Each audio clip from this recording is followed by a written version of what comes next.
Hello guys, so sa video na ito, tuturuan ko po kayo kung paano nga ba gawin ito. Ito po yung kadalasan na ginagawa ng mga content creator guys na kung saan nagkakaroon sila ng maraming engagement at maraming views sa paggawa ng ganitong klaseng effect sa ating mga pictures.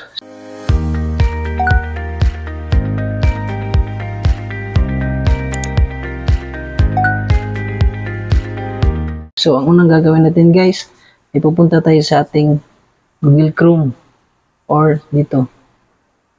So pagkatapos guys, isi-search natin yung Pixverse.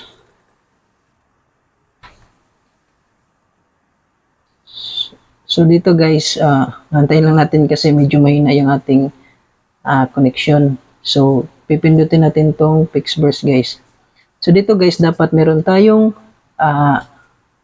nakalagin na Gmail para maka-access po tayo dito sa kanilang AI.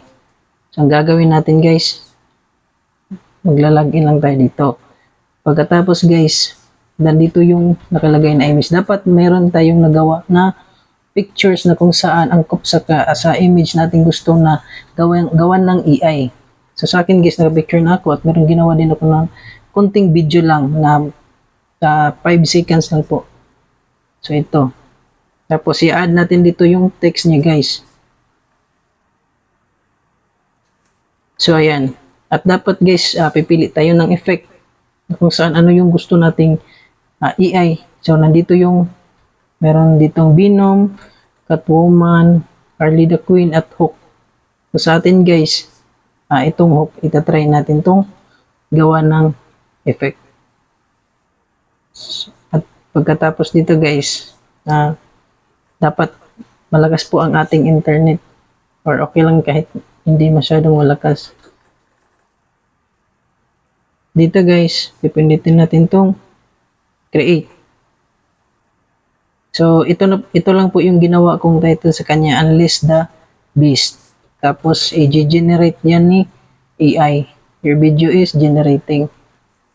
Kasi antayin lang natin guys na matapos.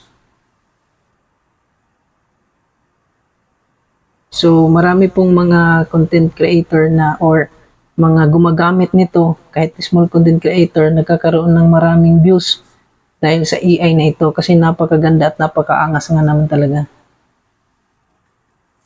So dapat din guys, gagawa kayo ng mga 5 seconds na video lang at yung picture kasi image po ang ginilalagay ito. So ayan yung resulta niya guys.